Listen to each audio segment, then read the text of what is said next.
Hello world, this is JD. When I was 16, my whole world was turned upside down. I made one of the most horrific decisions in my life, and it cost me. I was charged with first-degree murder, armed robbery with a firearm, and sentenced to 2 natural life terms in prison without the possibility of parole. And I've served 31 years in prison. And my life has been a disaster. What's up, y'all? This is JD again. Redemption Kings. Redemption Kings. Redemption Kings. That's what this is all about. And for y'all who don't understand what Redemption King is, that's a man that's on a mission to take back what was took from him or what he lost. Yeah, redeeming the time. And that's what I gotta do now that I'm free. But we don't understand why I'm free yet. Some of y'all do, but none of y'all don't really know the inside facts about my situation and why I'm out here right now. But we're gonna get to that. We're gonna get to that, absolutely.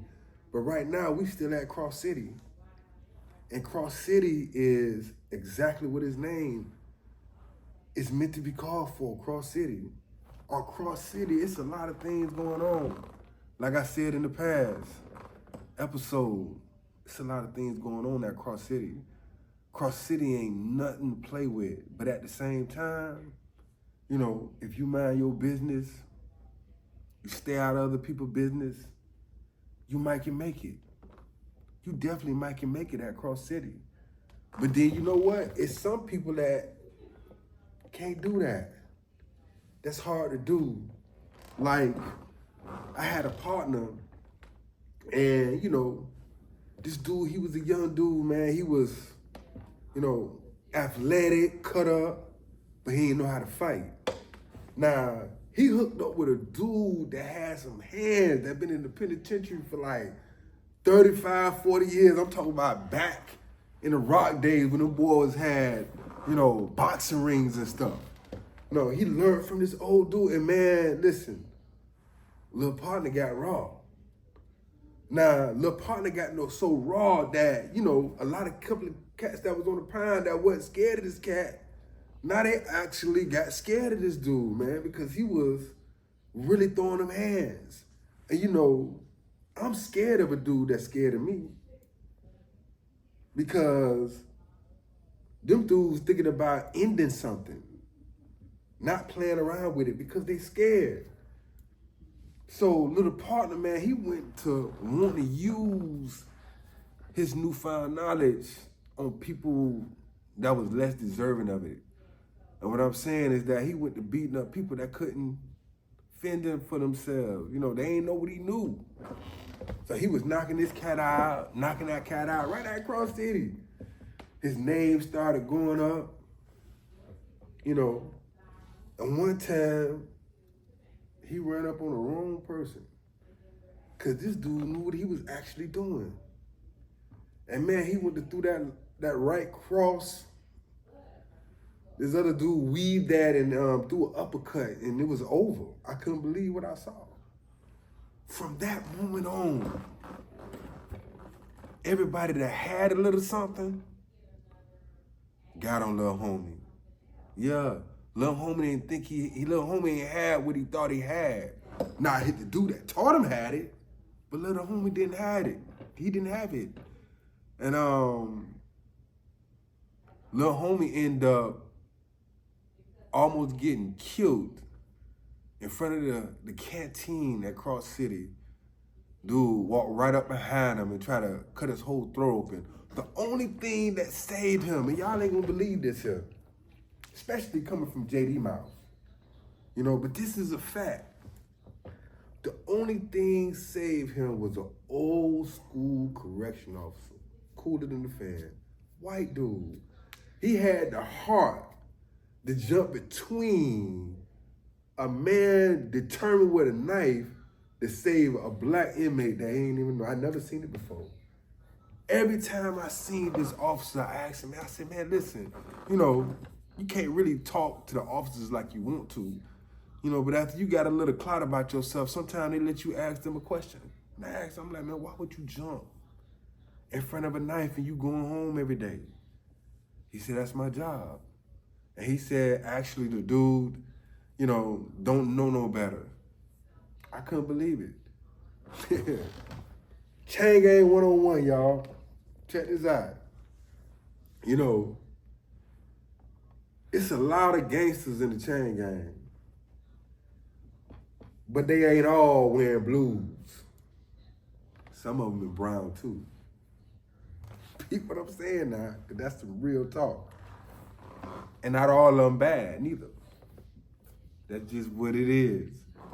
But anyway, I met a lot of people in Cross City. And some of the people that I met at Cross City, man, they had so much thing going on. But the majority of the people that had stuff going on were them people from down south, man. I can't lie about it. Them boys from out. Now, hold on. Let me take that back now. You know what I'm saying? I understand this here now. I ain't trying to make this no war thing or nothing like that. Because I don't glorify anything wicked. You know, but you had boys in Jacksonville that was doing their thing too. Central Florida was too. In the chain gang, that's how everything was mixed up. You know, and the only reason why I give the edge to a lot of the dudes down south, because they out-taught you. You know, them dudes get taught. You know what I'm saying? The draws off granted if they wanted to. Excuse my French, because I know I'm supposed to say that. This is a kid's showdown. But anyway, yeah. Them dudes had some rap games. Sometimes you had to, hey man, replay that. Let me hear you say that again. To get past these cats. And in the chain gang at Cross City, you know, they wasn't even the top dogs though. You know, I'm gonna tell you who ran the show behind the scenes.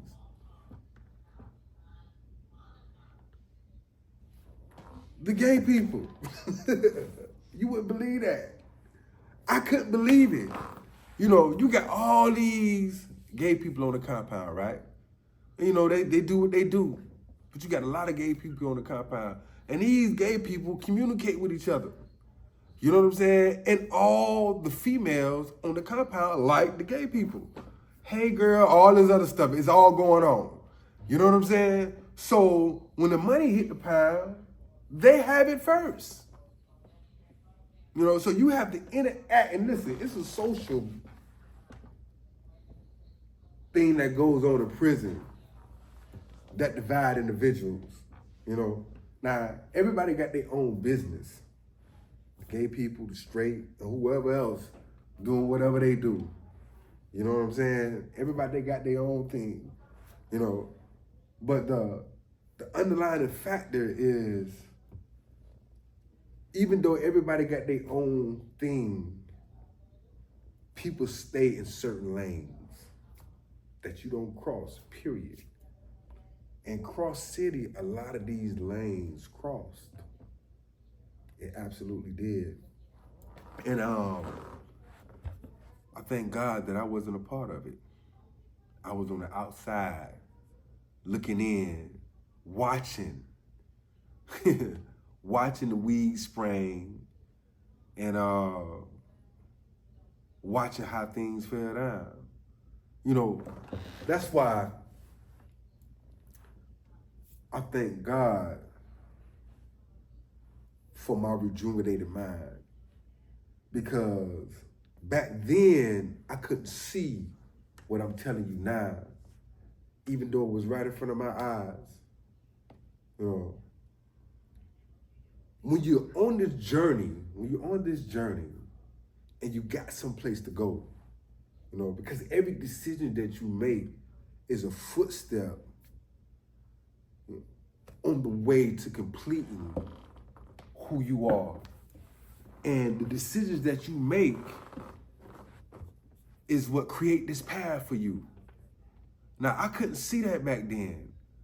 You know, most of my decisions were made on impulse, and they were based on, you know, what I needed or what I thought that I had to have at the moment. When I was in Cross City, just leaving South Bay, the money capital of the world, with the girls, to a place that had neither, but was rough, the whole mindset of an individual in my position with 2 natural life sentences is to adjust. And it's a lot of y'all out there that I know can relate to that. In any situation that you find yourself in, you have to adjust. One incident that I had a homeboy. I don't even know this cat name. This cat comes to Cross City and, he introduced himself to me. And I'm like, yeah, man, what's up? How you doing? My name is Devin. I'm from here. I'm from there too, man. I know this person, this person, this person. The people that he named, I didn't know. I done been in the chain gang going on 20 years now. I don't know them people. Them people probably grown, got kids. Who knows? But I'm being courteous and I'm speaking to the brother. And, we kicked it. A couple of days later, I hear argument in the day room. Now, mind you, it's on the weekend. On Saturdays, my mama come and visit me. She come visit me once every month, faithfully. Every year I was in prison. So I know she coming. But I'm on the phone with her too. Hey, mama, you get rep? You get rep? Boy, hang up this phone, I'm coming. I'm ready to go. So my co-called homeboy, he stepped to me and he said, man, Devin, can you step around the corner for a minute? So I'm like, what's up? He said, man, I'm finna fade this dude. I'm like, hold up, dude. I said, my mother is on her way 2 to 3 hours from here to come see me. I ain't finna get in no fight. This is what I tell a dude straight up. He like, oh man, you ain't gotta get in no fight. I just want you to watch my back. Now, I ain't the smartest tool in the shed. But if something jump off and I'm there watching his back, what I'm gonna be doing? So I disregard the dude off rip after he made the statement. But the first thing that I'm thinking about is the woman that's thinking about me and my well-being. And that's my mom's. The woman who loved me, who raised me, who had me. Okay. So I'm in there getting on my blues, my fresh crease blues. I'm getting dressed. I'm ready to go to the visitor park.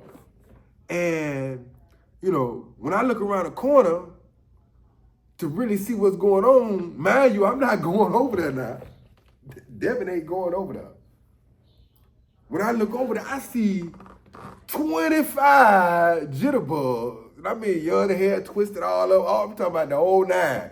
They lined up on the wall. They looking at me, trying to see what moves I'm gonna make. So I look at them and I do like a 90 degrees cut to the phone, faking the move because I ain't going nowhere near there. Because out of all them jitterbugs out of there, how many of them you think is clutching? Right? So now the thing that escalated. So check this out. My so-called homeboy see me bust a move like I'm going there, but he don't see me make the move over to the phone. So he done went in the room with one of the dudes for the fade. I ain't nowhere over there on the scene. All I hear is a bunch of commotion. Boom, boom, boom, boom, boom, boom, boom, boom, boom, boom, boom, boom. Y'all know how I go in the room. Boom, boom, boom, boom, boom, the echoes, all this stuff here. So one of the dudes that went in the room with him, he come out bloody. Guess what? All 20 of them dudes ran up in the room. Listen to me. The blue, blue, blue, blue, blue escalated about 20 octaves. You heard hollering and everything. Now, the police called my name for the visitation. Jared, report to the office station. Come get your pass. Now, ask me what decision did I make? Did I go to help my homeboy? Or did I take my tail to that visitor park? I think you know the answer. I went right to Mom Dukes. Now, when I got back to the dorm after the visitor park, I'm thinking dude might have something to say to me because I ain't help him. So when he did step to me, man, dude was black and blue, swole all up. And he was like, man, he said, man, that's messed up, man, them dudes jumped me. I said, man, what y'all was fighting over? He said, man, this dude was talking about something about Sanford's son and he didn't know the name of it. I said, so y'all fighting over a sitcom that none of y'all was alive for. That you want me to, I almost beat him up then. I'm just keeping it real with you. I'm just keeping it real with you. I almost got off. I almost lost my mind. You know, because the pull was there to help him. You know what I'm saying? But it took the mature part of me not to. I knew I was changing. Cross City was changing me. I didn't understand. See, at certain points in time in our lives, I believe that our mind grow to another understanding. At 16, my mind was like, hey, I'm a unique individual. I ain't gotta listen to nobody. It's all about what I wanna do and how I wanna do it, even though people might wanna dictate to me. That was my mind state, right? When I got about 24, 25, you know, I started feeling like I was in my like I'm the man. When I got to 35, I was like, okay, you know what I'm saying? This is what life is going to be about. Man, I'm 47.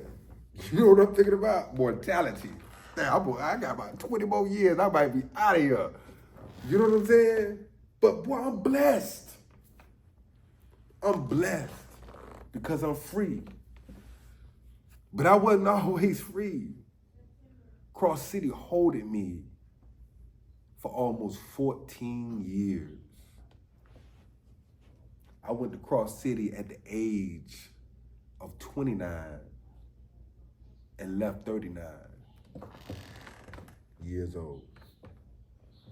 Showing up, no. I went there at the age of 29 and y'all just got 14 years after that. I left there, but it holded me. And I had some great and terrible moments at Cross City. Cross City really defined the man that I would become today. You know, I met so many young men that had so much potential, so much talent that was wasted because half of them had life sentences. Half of them was following, you know, behind people and behind ideas that they don't even know. They don't even know these people. You know, some people can have false mirages on their face. In prison, they chameleons because you don't know who you're dealing with. You know, skip what a person's saying.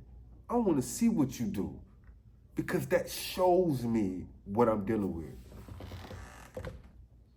And Cross City showed me so much. Cross City showed me that evil is real. It's some people that are evil. It's some people that are nasty for no reason.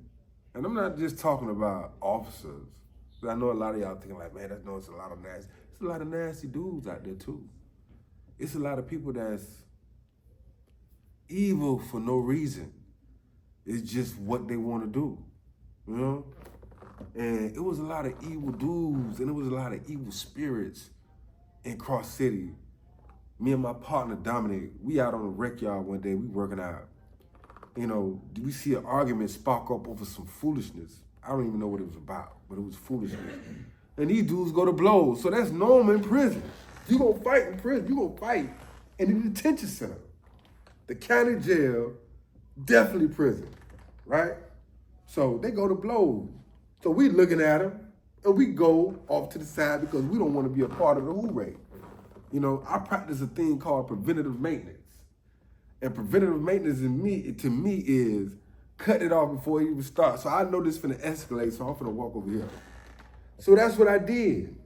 And it seemed like the fight started moving to where we was at. So me and my dog was like, man, listen, we finna go half across the whole compound. Man, these dudes started building up and moving across the compound too.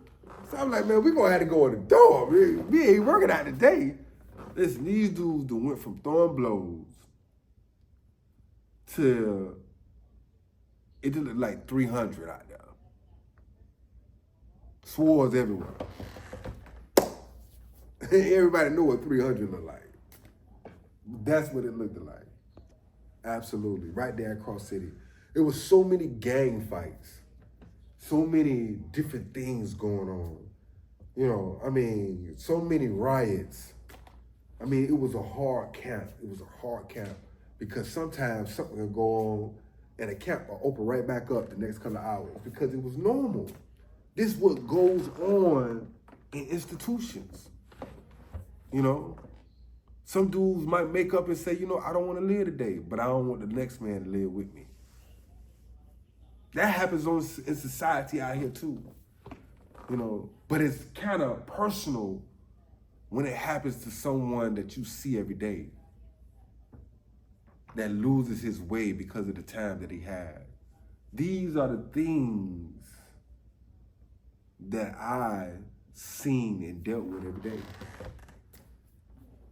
These are the things that I seen every day. And I always told myself, you know, even though I got this time, I'm not gonna be like that. I'm not gonna be the man who got the 20-year syndrome. And for y'all jitterbugs out there that don't know what that means, that I'm gonna give you an illustration. That means you might be in McDonald's and you might want a straw and it's next to this gentleman who's sitting down, but his back is to you. Soon as you walk over there to get your straw, this dude look up around you and be like, man, get away from me. You know, you be like, man, I'm just trying to get a straw. He be like, man, I don't care, you behind me. I can't see you. Man, that's the 20-year syndrome. You know, you can't even go nowhere to tag game. These dudes ain't doing that. You know, man, this dude here been here 30 years. This dude's been here. I ain't never want to be like that. That ain't gonna be me. It ain't gonna define me. It ain't gonna dictate me. It ain't gonna dictate me. That's why I'm redeeming. I'm a redeemed king. Yeah. Getting it. And all of y'all that choose to watch these episodes, you're gonna learn why you're already a redeemed king. I don't care how young you is. Peace, JD.